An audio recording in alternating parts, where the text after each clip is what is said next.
భారతీయ ఇళ్లలో గుళ్లలో దాదాపు ప్రతి పూజా మందిరంలో కర్పూరం ఉంటుంది.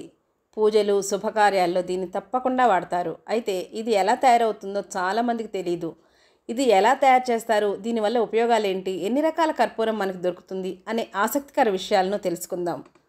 ఈ వీడియో నచ్చితే తప్పక లైక్ అండ్ షేర్ చేస్తే మరింత మందికి జ్ఞానదీపాన్ని వెలిగించిన వారం అవుతాము. సాధారణంగా 2 రకాల కర్పూరం మనకి మార్కెట్లో దొరుకుతుంది. హారతి కర్పూరం లేదా తెల్ల కర్పూరం ఒక రకం, పచ్చ కర్పూరం అనేది రెండో రకం. మనకి ఈ 2 రకాలు సుప్రసిద్ధమైనవి. మనకి ఇదేమో హారతి ఇచ్చేటప్పుడు వాడుతూ ఉంటాం. ఇదేమో వంటింట్లో మనం యూజ్ చేస్తూ ఉంటాం. ఇదేమో ఇలా చాలా ట్రాన్స్పరెంట్గా ఉంటుంది. రౌండ్ బిళ్ళల్లా కాదు కానీ క్రిస్టలైన్ ఫామ్లో ఉంటుంది. దీనిలో కూడా అనేక రకాలు ఉన్నాయి. మనకు తెలిసింది మనం జనరల్గా పచ్చకర్పూరం అని మనకి బయట దొరికేది మార్కెట్లో ఇదే ఉంటుంది. ఇదేమో మనము హారతి ఇచ్చేటప్పుడు వాడుతూ ఉంటాం. అసలు ఈ రెండింటిని వెలిగించి చూద్దాము, మనకి ఏం డిఫరెన్స్ కనపడుతుంది అనేది. అసలు స్వచ్ఛత అనేది ఎలా చూడాలి దీనిలో అనేది కూడా నేను ఇప్పుడు మీకు చెప్తాను. ఒకసారి వెలిగించి చూద్దాం. ఇప్పుడు దీన్ని వెలిగిస్తున్నా చూడండి. ఫస్ట్ ఏమో ఈ హారతి కర్పూరాన్ని వెలిగిస్తున్నాయి. రౌండ్ బిళ్ళలా ఉంది కదా. ఇదేమో పచ్చ కర్పూరం, ఇంట్లో మనం వంటింట్లో వాడుకునేది. ఇప్పుడు ఈ 2 వెలుగుతున్నాయి కదా, రెండింటిని మనం చూద్దాం ఏం జరుగుతుందని. ఈ రెండింటికి నల్లటి పొగే వస్తుంది. దీన్ని మనం ఎలా అబ్జర్వ్ చేయాలి, దీనిలో మనం ఏం గమనించామనేది చూద్దాము. ఇది మనం అబ్జర్వ్ చేస్తూ ఉన్నాం కదా. ఈ లోపల మనం ఈ పచ్చకర్పూరాన్ని కానీ ముద్దహారతి కర్పూరం దీన్ని ఎలా తయారు చేయాలో, ఎలా తయారు చేస్తారో, ఆర్టిఫిషియల్గా ఎలా తయారు చేస్తారో, న్యాచురల్గా అది ఎలా ప్రొడ్యూస్ అవుతుంది, ఈ 2 రకాల విధానాల్ని మనం తెలుసుకుందాం. చాలా ఆసక్తికరంగా ఉంటుందండి. ఇది ప్రతి ఒక్కళ్ళు తెలుసుకొని తీరాల్సిన విషయం అన్నమాట. అది ఎలా తయారు చేస్తారో చూద్దాం. ఇప్పుడు ఈ పచ్చకర్పూరం అనేది ఎలా తయారవుతుందో ఫస్ట్ చూద్దాం. ముందుగా ఈ పచ్చకర్పూరం ప్రత్యేకమైన చెట్ల నుంచి తయారు చేస్తారు. సిన్నమోమం క్యాంఫోరా అనే లారేసీ కుటుంబానికి చెందిన చెట్ల నుండి కర్పూరాన్ని సహజ సిద్ధంగా తయారు చేస్తారు.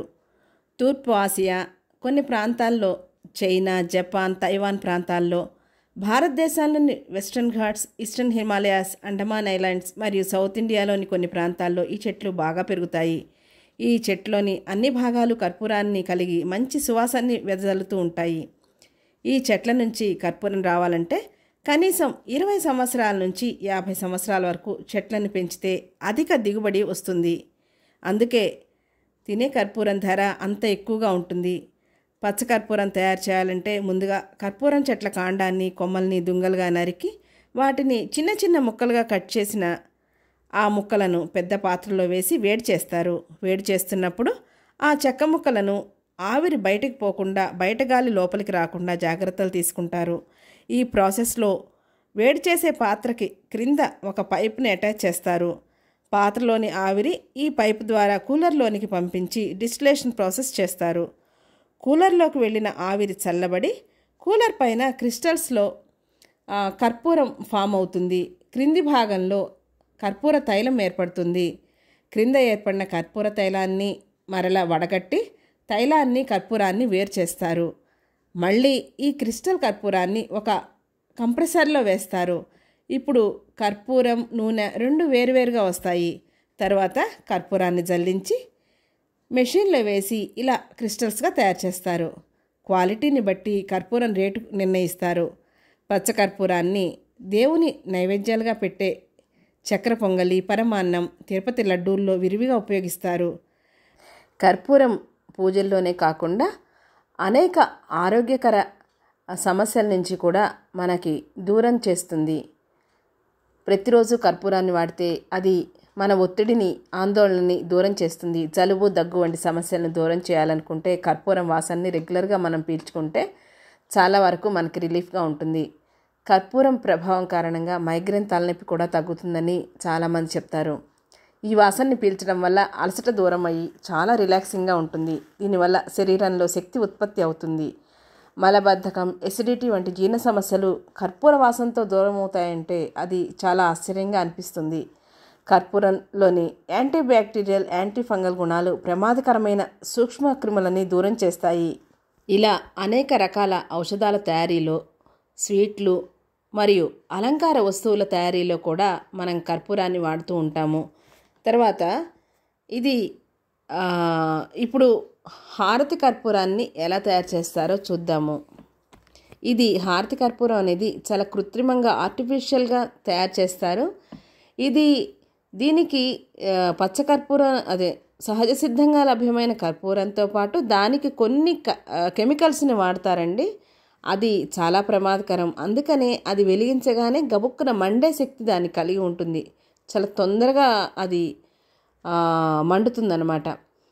టర్పెంటైన్ ఆయిల్ దానిలో మిశ్రమాన్ని ఇంకొక 2-3 రకాల కెమికల్స్ని కలిపి దాన్ని నిలవ ఉండేటట్లు తయారు చేసి దాన్ని మనకి అమ్ముతూ ఉంటారనమాట. అది ఓన్లీ మన హారతికి మాత్రమే ఉపయోగించాలి. అందులో కూడా మంచి ఆర్గానిక్ క్యాంఫర్ కనుక ఉన్నట్లయితే అది మనకి కళ్ళకి చాలా స్వచ్ఛతని కలిగిస్తుందండి. కర్పూరం అనేక రకాలుగా మనకి లభ్యమవుతుందండి. అది ఎలా కనపడుతుందో దాన్ని బట్టి మనం వాటికి పేర్లు వారు నిర్ణయిస్తారు. సహజంగా మొక్క నుంచి లభించే కర్పూరాన్ని భీమసేని కర్పూరం లేదా అపక్వ కర్పూరం అని అంటారు. దీన్ని ఔషధ ఉపయోగాల కోసం విరివిగా వాడతారు. సీతాఫ్ర కర్పూరం ఇది తెల్లని మేఘంలా కనిపిస్తుంది కనుక ఆ పేరు దానికి వచ్చింది. అలాగే హిమవాలుక కర్పూరం ఇది మంచులాంటి రేణువులను కలిగి ఉంటుంది. అలాగే ఘనసార కర్పూరం ఇది మేఘం లాంటి సారం కలిగి ఉంటుంది. హిమకర్పూరం ఇది మంచులాగా చల్లగా ఉంటుంది. ఇలా వాటి తత్వాలని బట్టి అనేక రకాల కర్పూరాలు మనకి ఉన్నాయి. కానీ మనకి మార్కెట్లో దొరికేది, మనకి అందరికీ దొరికేది, ఇక్కడ సిటీస్లో దొరికేది మటుకు పచ్చకర్పూరం అంటే ఎడిబుల్ క్యాంఫర్ అని ఇస్తారండి. హారతి కర్పూరం అంటే మనకి దాన్ని. అయితే మనం ఇందాక ఒక ఎక్స్పెరిమెంట్ చేస్తున్నాం కదా, అందులో మనం అది స్వచ్ఛమైన కర్పూరమా కాదా అనేది మనం టెస్ట్ చేస్తున్నాం కదా. ఇప్పుడు అది ఏమైందనేది మనం తెలుసుకుందామండి. ఇప్పుడు మనం ఇందాక ఈ 2 కర్పూరాలని వెలిగించి చూసాం కదండి.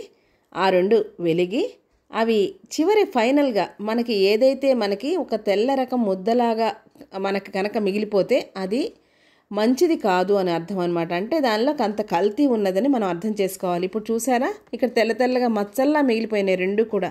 అంటే 2 కూడా అవి స్వచ్ఛమైనవి కాదు అని మనం గ్రహించాలండి. స్వచ్ఛమైనవి అయితే మనకు ఆ కింద మనకి ఏ మాత్రం మనకి అది కనపడదనమాట. అది పూర్తిగా ఆవిరైపోతుంది. అది మనం స్వచ్ఛతని పసిగచ్చటం అనమాట. ఇప్పుడు చూస్తున్నారు కదా, ఈ రెండిట్లోనూ తెల్లగా మనకి కొంచెం అడుగున మిగిలిపోయింది. అంటే ఈ 2 కూడా మనకి స్వచ్ఛమైనవి కాదు అని మనకి తెలిసిపోతుంది. నేను పచ్చకర్పూరం అంటే చాలా పాతదండి. అది ఇంట్లో జస్ట్ అది ఫస్టే నేను టెస్ట్ చేసి పెట్టాను. అది అంత కల్తీగా ఉందని ఊరికే పక్కన పెట్టాను మనకి చూపిద్దామని. ఈ మనం హారతి ఇచ్చేది కూడా పూర్తిగా మనకి ఇది రసాయనాలు కలిపిందని మనకు అర్థం అవుతుంది. ఎందుకంటే లేదంటే అది పూర్తిగా ఇవాపరేట్ అయిపోతుంది. ఎందుకంటే దాని లక్షణమే అది. ఇప్పుడు ఆర్గానిక్ క్యాంఫర్ అని కొన్ని మంచి బ్రాండ్స్ ఉన్నాయి. అలాంటివి వెలిగిస్తేనే మన కళ్ళకి హాని లేకుండా ఉంటుందండి. ఈ ఆర్టిఫిషియల్ క్యాంఫర్స్ వల్ల కళ్ళకి చాలా ప్రాబ్లం వస్తుంది. కళ్ళకి అద్దుకుంటాం కదా మనం హారతి ఇచ్చినప్పుడు. మన భారతీయ సనాతన సాంప్రదాయంలో హారతి ఎంతో ఉన్నతమైనది, ఉత్కృష్టమైనది.